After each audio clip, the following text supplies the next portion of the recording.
This New York City, French, Max, B, Remy, always the one, never the two. Told him find something stupid to Hey, what's up? They probably gonna copyright me on this one, but I had to play it. Remy Ma goes so hard on this verse. It's now the official playoff song. They worked with ESPN, and I think you're gonna hear it a lot over the next few days. So hey, whoo, y'all know we got some stuff to talk about. I thought about doing the show. What's today? Friday. When my day is Wednesday night, man, but my heart was racing. And I know we got to talk about Game 3, and I'm gonna talk about Game 3. What's up? Happy Friday. I'm still kind of pumped. Tecate Light. Man, we had a game of all games, but let's just pause for a second. Let's talk about how we got to Game 4. Then we're going to jump into Game 4 because, boy, we got a lot to talk about. Then we got to get ready for Game 5. So, shout out to French Montana, Max B, and Remy Ma. Max B been going kind of crazy. He woke up the dead about a month ago talking about, made some comments about the old heads, and then he started talking about Big Daddy Kane. He was better than him or whatever. And the Kane, the BIGDADDYKANE, had to drop some bars. And I mean, he went crazy. Old school. Kane still got it. So, but this one, Max B, I give it to you. It's a nice rapper. French Montana, Remy Ma. But anyway, so we 3-1 Knicks. Spurs got Game 3. Good game. The series has been, these games have been back and forth. They make runs. Nobody has yet to play, either team, to play a good four-quarter game, if that makes sense. The Knicks just didn't look like the Knicks in Game 3. I don't know if they were pressing. It was a Jalen Brunson show. I think he did a little too much dribbling on his own, killing possessions. They just didn't look out of sync. There wasn't a lot of ball movement. When you play the Spurs, you got to move the ball. You got to make them work on defense. Transition baskets. The Knicks did none of that. They kind of got away from everything they had been doing the last 13 games. Nothing to the detriment of the Spurs. Spurs play well. I told you in the last episode, Wemby has to come out hot for the Spurs to get going. And he came out, got a few dunks in early, stepping into some threes, man. He got it going. Harper had a great game. Castle was aggressive, man. Castle reminds me of young Derrick Rose. He's explosive. He's not as explosive, but he's explosive. Like, he gets to the rim, he'll dunk on you, he'll blow right by you. And the Knicks kind of played themselves because when you play that type of game, you let you let Wemby play free safety, and that's what he did, man. He just played free safety. So what happens when he plays free safety? He doesn't expense a lot of energy. So he was just kind of like laying in the corner, switching, and he ended up on Josh Hart, let Josh Hart shoot. Josh Hart had a great game. He had 20-something, knocked down a lot of threes. I think Josh had 28. But the Knicks kind of I think they played right into the Spurs' hand, and the Spurs took advantage of it, and they got the win. So that created a scenario where it's 2-1 Knicks going into Game 4 back at the guard. So, Knicks fans still excited. They pissed about, oh, my bad. How could I forget? So Wemby mushes Jalen Brunson in Game 3 and nothing happens. Now, a lot of old heads, we know what had happened right away. Had that been an old Knicks team with Charles Mason, Charles put them together, Charles Oakley, Anthony Mason, hell, even John Starks. Wemby getting punched, he getting pushed back. There's at least going to be a fake fight, right? There's going to be some pushing it. So this was a little different. I was a little shocked. A lot of noise about it. So did I expect Wemby to get hit in Game 4? 100%. Just a matter when. I thought it would have, me personally, I thought it would have happened on the first play of the game. I'd have put in the worst guy in the game, started him at center, go get your flagrant one, and then let's get you out the game. But that's me, you old head. If you don't believe me, ask any of my players. I told them go hit somebody. If they hit you, I'm gonna run a play and get you hit. I'm gonna have Big Caleb set a screen, and Caleb coming from that Dennis Brady school, he gonna put a forearm dead in your chest and knock the shit out of it. Malcolm, I had Malcolm dad yelling in the stands one time, kick him in the nuts. Funny moment for all my Knights out there. Y'all remember that one? It was an intense game. Even I think my son, he didn't kick somebody in the midst of a game. So he's kind of tough. But anyway, I digress. Yeah, so he did get hit in game 4. We'll talk about it here. Give me 2 seconds. He did get hit, but I think it was the delayed reaction to the situation. It should have happened immediately. That's just the bottom line. But anyway, so game 3 went to the Spurs. Spurs played a great game. They had to win. They did the things that the Spurs have to do to win. And you look at all 4 games, the Spurs have come out hot. They've come out and taken the lead. And the Knicks normally just can't tend to claw their way back into it. If you look at what the Knicks have done in the playoffs, they've done this numerous times where they may get down, but they just continue to fight. This team just fights. They don't give up. They just fight through it. And that's what happened. So we get to game 4. Let's go. Man, when I tell you my heart was racing, I wouldn't watch the game. And I was one of those. I was like, I'm going to just finish the game at home. I was out. And then on the way home, the lead just started going and going. So thus I got to drive faster and faster. So I made it home with about 2 to 3 minutes left. Caught the rest of the game. Unbelievable. Down 29, win by 1. There are some plays in this game. Last play of the game, Brunson gets a good look. He misses. OG comes in out of nowhere. He just crashed. He just watched the play. He was out at the 3-point line. If you watch the play, he just took off running. Nobody found him. And most of the time, we always talk about go find a man and box out. But if that man not within your arm distance, you typically don't find him. Like if you try to catch a guy running full steam, you're gonna get ran over. So got him. He gets the tip. They get one more shot. Cat tips the ball, which was great because had he not tipped it, Castle may have been wide open for a dunk off the back cut. Knicks win 107-106. And when I tell you the Garden was crazy, these fans got to chill out though on the fighting and carrying on. I ain't gonna talk about it. They talked about it enough. But the Garden was bananas. People were sticking around an hour later, man. You got Taylor out there, Swift out there, Fat Joe, Spike Lee excited, Stephen A. Smith. He said he didn't even watch the last minute of the game. He closed his eyes and was praying to the basketball gods. And then you get the press conference with OG, and we're going to talk about the game more. OG, calm guy, man. Listen to his press conference. He was like, yeah, we're excited. And literally, he probably was talking in a tone lower than the tone that I'm talking right now. But that just let me know he knew that was just one game. As Cole would say, the job's not finished. They are up 3-1. And we're going to go to game 5. So what happened, right? So the Knicks are up 29. It was quite a few different things that happened. Now, I'm going to tell you the first thing. Everyone is on Fox saying it's his fault. Hell no. Damn it, you had a 29-point lead. One play doesn't make it a game. Who knows what would happen had they ran the clock out. We're not going to get into what ifs, and I know it's hard to say, but yes. Could he have run the clock out and gotten fouled? Yes. Has he been choking at the free throw line? Yes. I finally heard him talk about it, but my thoughts were before, Fox one of the fastest dudes in the NBA.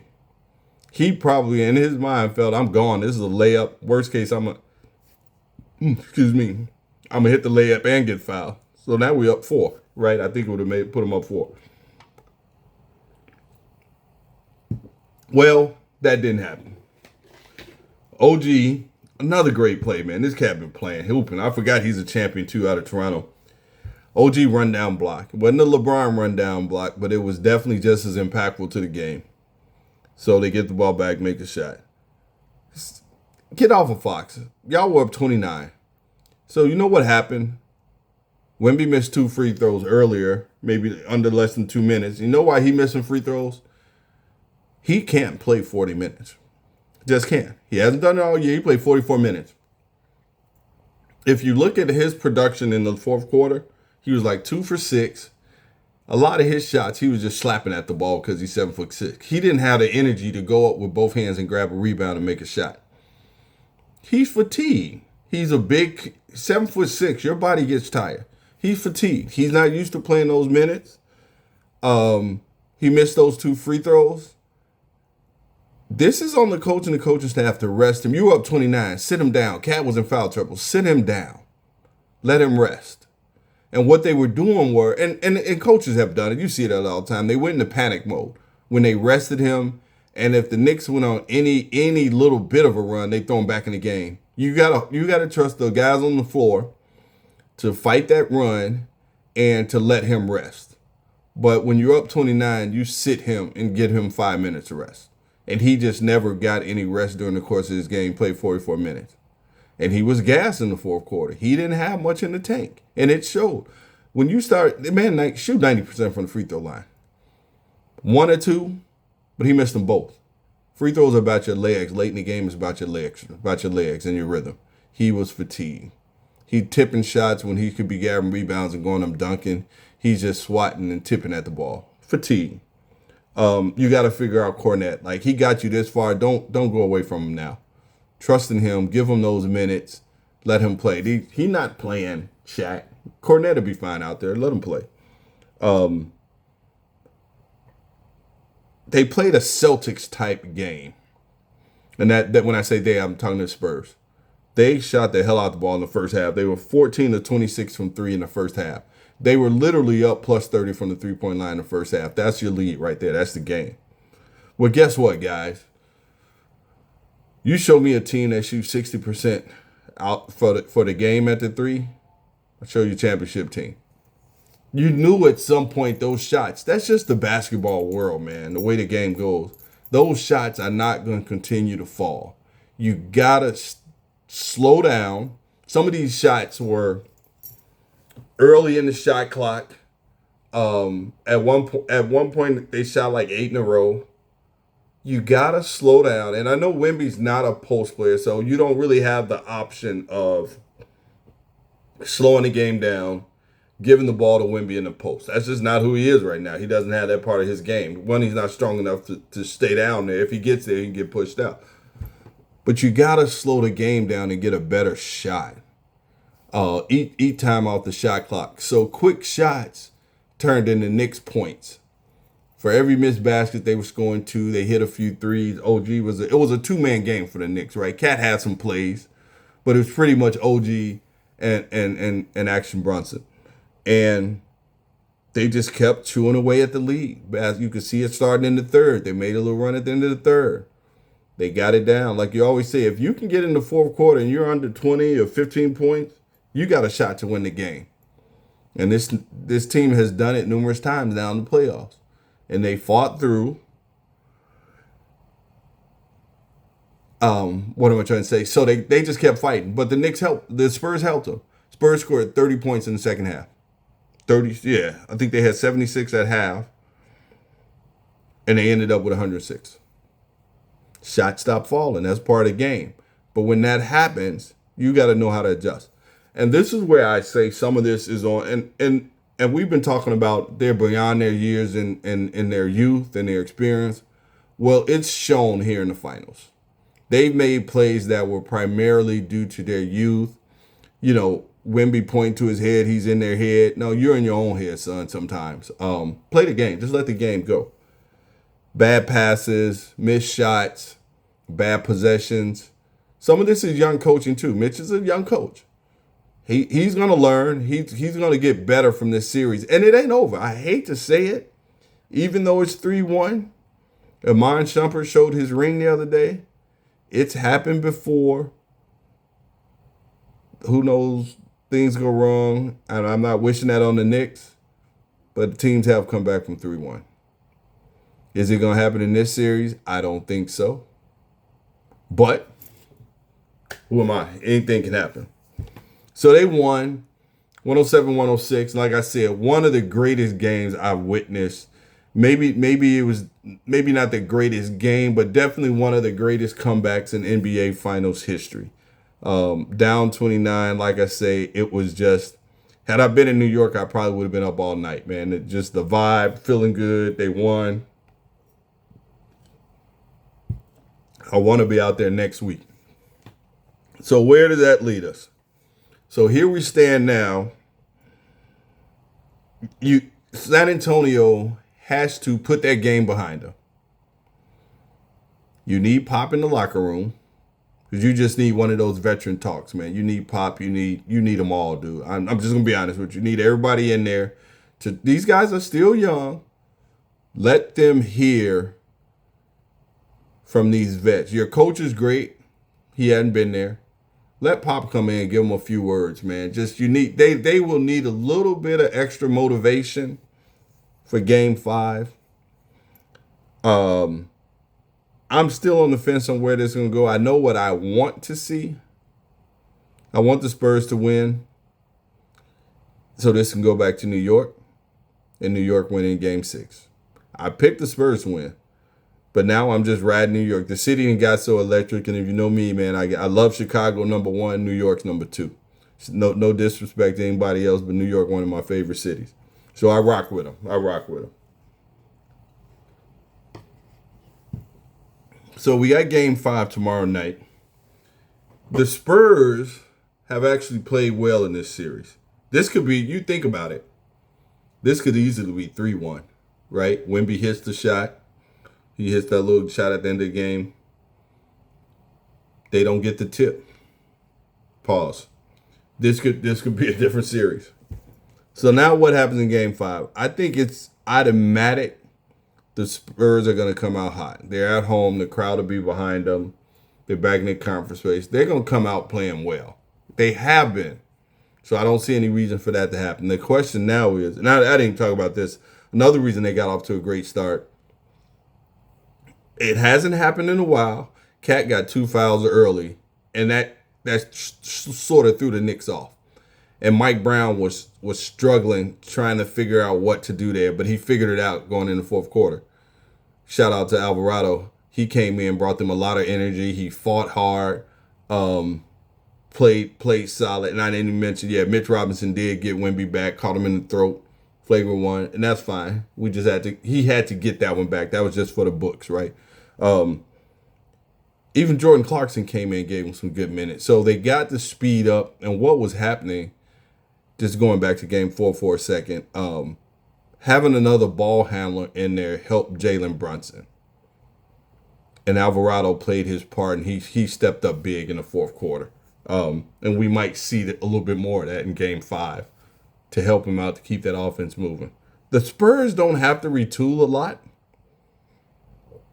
I think the biggest thing for the Spurs is managing Wemby's minutes.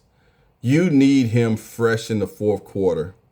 So if you get a lead, you're going to have to trust Cornette, use your TV timeouts, give him some rest at the end of the first, early in the second. Let Wemby get some rest. You want to keep his minutes around 35. I would say anywhere from 32 to 36 minutes, 38 maybe, max. So you can get peak performance out of him. That's going to be the key for you all. Dylan Harper. You might have to find him some more minutes. Might be Champagne minutes. The man had, and this again, I'm flipping back because I missed some points. He had 21 through 3 in Game 4. He didn't play in the fourth quarter. He didn't get another shot. The last 10 minutes, he didn't have a shot. Some of that's probably on him too. But again, I see a lot of things that coaches, man, draw up a play, call something, make sure he's touching the ball, man. He was killing them. So he needs to get those minutes in Game 5. He's been the second best player in this series for the Spurs. What do the Knicks have to do? Don't fall behind by 25 points. If it's a close game, I'm betting on the Knicks just because of their experience, and Jalen Brunson's probably the best closer in the game. So you gotta keep the game close, keep Cat involved, and that means You might even have to squeeze Alvarado in those Josh Hart minutes. Josh been playing great, but you might have to get Alvarado in there. Help him with the ball handling, get Jalen Brunson off the ball a little bit, and have the ball split between Cat and Alvarado and get Jalen Brunson just some easy looks. He shot better from the field in game 4 than the previous few games. So those are the keys for the Knicks. What do I see? I think the Spurs will win game 5. I think it'll be close for a couple of reasons. One, you want to see the Knicks win it at home. ESPN needs another game. ABC, Disney. They need 6 games, not 5. They would love 7, but you're probably not going to get it. America needs this Knicks championship to happen in the Garden. So I'm going to get a Spurs game 5. Might have to do a quick turnaround Sunday to talk to you all before game 6. But I'm going to get a Knicks 6 and get the championship done at home. So, again, game 4, one of the greatest ever seen. And I've been watching this game a long time. Game 3, solid on the Spurs' behalf. They took care of business, got out of a hole. But now they're back into that hole. And they have to learn from this. It's not the end of the world. They're a young team. They're going to learn. This is a part of the game. This is what experience brings. That you can talk to any championship team. They all have that one game, that one series that kind of fueled them over the summer or got them through the summer, working out harder to figure out how to win. Jordan got beat up. Magic got beat up. Bird got beat up. Dr. J, all the great ones, right, that won have lost and had to figure out, how do I go back and win this thing? So the Spurs will be fine. Either way it goes, they're going to be okay. But I think right now, man, this one is for the city of New York. So, hey, thank y'all as always. Continue to like and subscribe and watch Game 5 tomorrow night. Let's see, depending on what it is, maybe we get a late night live episode for a few short minutes. But let's go. Hey, y'all have a good weekend. God bless you, and thanks again as always. I appreciate y'all.